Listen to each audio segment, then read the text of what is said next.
What's up, everyone? Randy here with Big Salinas Barbecue, and damn, that's good with Big Salinas Barbecue's podcast. Be sure to follow us here on YouTube. Of course, follow us on Facebook, Instagram, TikTok. All the links to our pages are down below.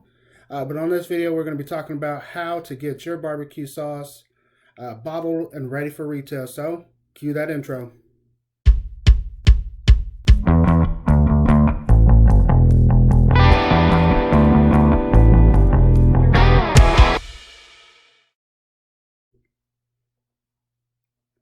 All right, so you have a sauce that you make, your family loves it, friends love it. They've all been asking you, when are you going to make this sauce, have it bottled, and sell it? Because, I want to buy it. I know some stores that want to buy it, whatever the case maybe is.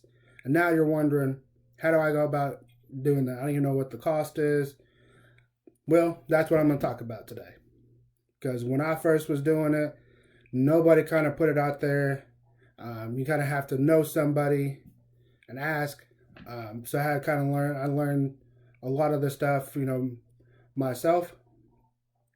But biggest thing is write down the recipe. From teaspoons, tablespoons, quarter cup, half a cup, whatever the case maybe is. Write it down. Measure it by ounces, just in case your co-packer wants to know the ounces of it. Maybe pounds, all that kind of stuff. How long it's going to take you to cook, maybe what temperature you get it up to, your process for it. Do you just throw everything in the pot, stir it, boil it for 10 minutes, whatever the case maybe is.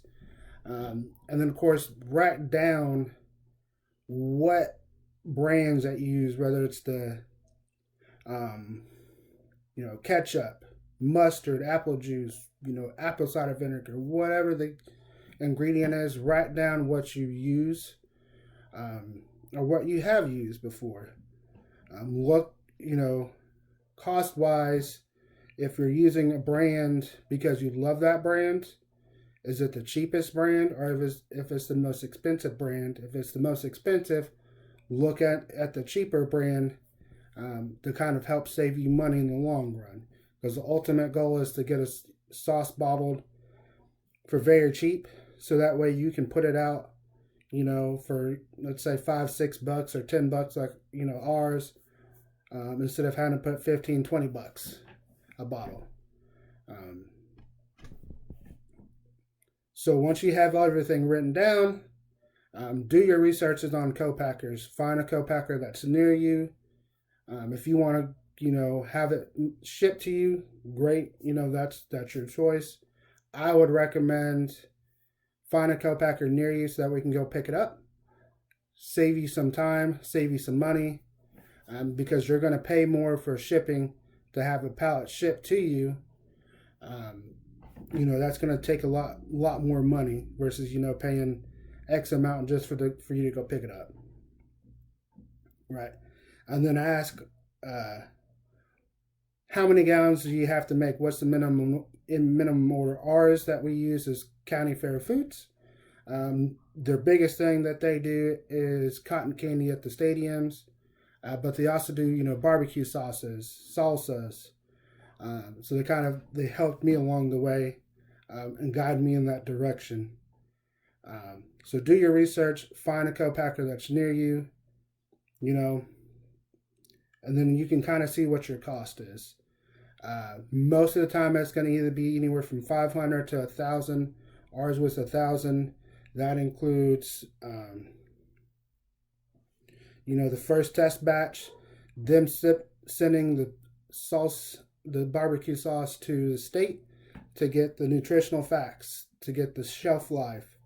They're going to take care of all that process for you, so that way you don't have to do it. So you're going to get that first test batch. You're going to give them a sample, so that way they can kind of get it down, close to it, if not exactly right.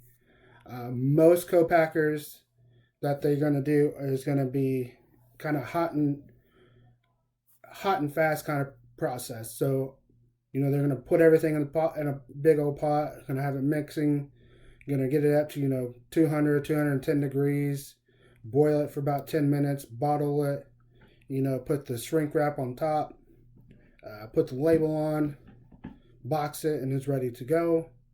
A lot of them are going to do that. That's what ours does. So that's, if your process, you're going to take a couple hours to do it. You may want to kind of figure some, find that co-packer that's willing to do that. But the longer it takes for you to cook your sauce, or it takes them to cook your sauce, your price is going to go up. Okay. So right off the bat, like I said, anywhere from 500 to 1,000, so let's say about 1,000, right out of the gate, just to get that process started.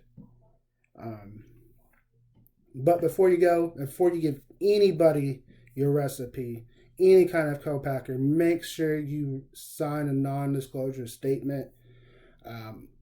I've heard stories of people taking people's recipes and selling it to everybody else, and you don't want that. You want to make sure it has that in the non-disclosure statement before you give any kind of recipe to them, that they're not going to turn around and sell your recipe to somebody else. So you don't want that. So make sure you sign that before you go.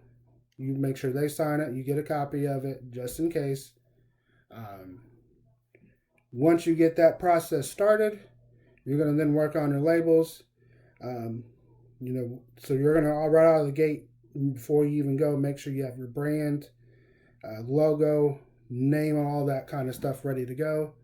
If you have someone that's good at making logos, or designing, design a kind of a template of what you want the label to look like, the color you want it, all that kind of stuff. Because when you go to the co-packer, they're going to give you a list of label makers that they go through, and they're going to tell you this is what we need in order for them to be able to put the label on. So you're going to find that kind of label company to throw those, put those labels together. That's another, anywhere from 1,000 to 1,500, depending on how many labels you want.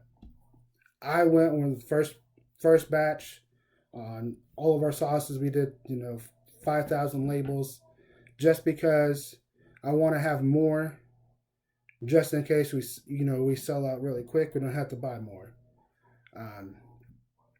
Because these 16-ounce bottles here, they make 100 gallons. So the most I think I picked up from them was like 800 bottles with some, gallon jugs. But they're going to throw your label on them. They're going to throw it on the box. If you get them half gallons, they're going to put labels on them as well. So you're going to have that to be able to give, just people to see that product. So the more labels that you buy, the cheaper your price is. Save you some money. But before, while you're getting that started, they're going to give you a batch. They're going to give you a bottle, let you try it before they send it off to the state. So you're going to give your stamp of approval. If it comes out right, go with it. If it's, do a test run, this is what I make, this is what they make. If they equal each other, or this one's better, go with it. If you need to, adjust something, most of them will kind of adjust it, maybe once or twice, maybe. Some you may have to pay a little bit out of pocket if you need to adjust something. So you're running that risk of it. But with our co-packer, when we sat down face to face, they looked at my recipe, and the recipe that we have in the original and the spicy is not what I went with originally. We made some changes. They made some suggestions. Took those suggestions. Went, bought the materials, tried it. We liked it. Ran with it. Got the first batch, and it came out good. So we, told them, hey, let's go with it, right?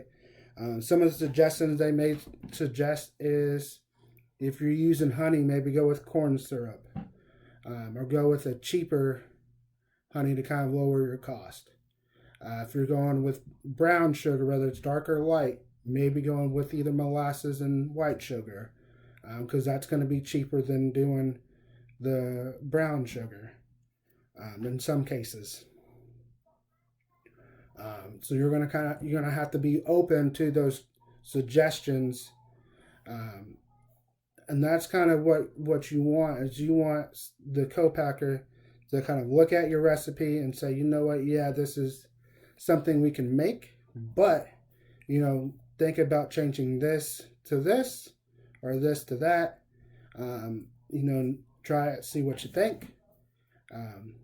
Because I've heard some stories, people, they want their exact recipe, but when they get their final price, their price is not $3 to $4. It's about $7 to $8.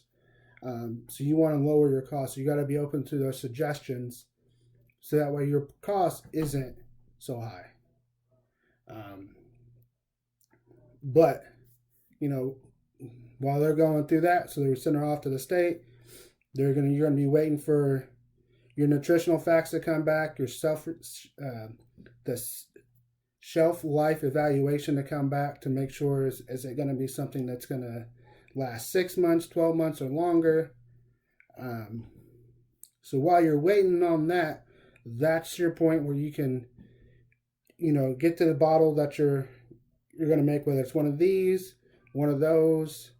Is it a 12 ounce? Is it, plastic glass bottle? Whatever bottle you're going to go with from the Copacker, try to get something similar to that, so that way you can go ahead and start making it. You can go ahead and give it out to people. You can, sell it. Send it to some stores and say, hey, we got this coming. 4 or 5, 3, 4 months. What do you think about selling it? Here's the cost of what I'm going to sell it to you. Here's the cost that we're going to sell it for, whether it's $10, whatever the cost may be is. If your cost is about, $3 or $4, good rule of thumb is at least get 20% back of it. So, 20% of, let's say $4, that's what your cost should be selling it to, at least selling it to stores. Mine, I double it. So I can get, basically one bottle that I sell is double the price. So instead of it being $3, if I buy one bottle for $3 from the Copacker, I'm going to sell it to the store for $6. Allow them to sell it at double their cost for $10. So that way they make money, you make money, and the Copacker makes money, right? It's a win-win for everybody. But you can set your price however you want, go based off what works for you, what you and your family suggest, or whatever y'all are willing to go for, do it. Your first batch that you're going to get back, depending on the cost, could be $3, $4 a bottle, whatever the case may be is. You're looking anywhere, about $2,500 for at least 100-gallon, run. So that's really, whether if you want to get just bottles, if you want to get bottles in half gallons or bottles in gallons, if you got people that love the product, they're gonna want to buy it in gallons. I can tell you that much. Depending on how good that barbecue sauce is, so something to think about. But so you're looking at let's say $2,500 for the run, $1,000 for startup. That's $3,500. We'll say another $1,000. For the labels, you're looking at anywhere from about $4,500 to $5,000 before you even make a sale from that first batch, right? So right out of the gate, you're going to be in the hole. So before you even start that process, make sure you have that price that you can pay. Have that $5,000 or more saved up just in case But the biggest thing is whenever you start it, you're going to want to market it, to your friends, families, help spread that word, get it out to that barbecue community. If you're going to be doing competitions like us, going to competitions, using the sauce, utilizing Facebook, Instagram, TikTok, whatever social media site that you're on, use it so that way you can spread the word of your barbecue sauce, because that's going to be your go-to. It's not very hard to do. Once you get the process started, you're ready to go. Some things that you're going to want to make sure you have is a manufacturer's license, through the state. Because you have your sales tax, your business, everything set up, from the state to the federal government, so that way you have everything there. And make sure you save all your receipts from everything, because you're going to want to make sure you have everything squared away right away. Another thing you are going to want to have is barcodes for them. Make sure you go, I believe it's QS1 Foods. I'll have in the link below, that you can go buy your barcodes from them. You can set the barcodes however you want it to be. Don't buy it from somebody else, because if you're buying it from somebody else, you're running the risk of someone scanning your product and it coming up, something like Linton, tea. You're running that kind of risk. So that's something else you're going to have is barcodes. Like I said, your logos, your brand, what kind of name you want it, what bottle you're going to want it in, whether it's glass, plastic. Glass is a lot of work to ship. It is hard. Invest in bubble wrap and packing peanuts. I use bubble wrap because it's just cheaper to use, bubble wrap, and make sure you get it real thick. I want to say probably about 2 inches is recommended to ship it. But if you want to get plastic bottles, if the Copacker can go with plastic because it's going to be way easier for you to ship. Especially shipping to stores, you can just ship the case and be done with it. With glass, you kind of have to pack it in a different box to ship it. So that's something else you're going to want to look into. But if you have any questions, message me below and I will answer those questions, because I want to see you succeed and I want to see your product on a shelf next to ours, because that would be an honor. And like I said, if you got any questions, just message me and I'll be there to help. Later.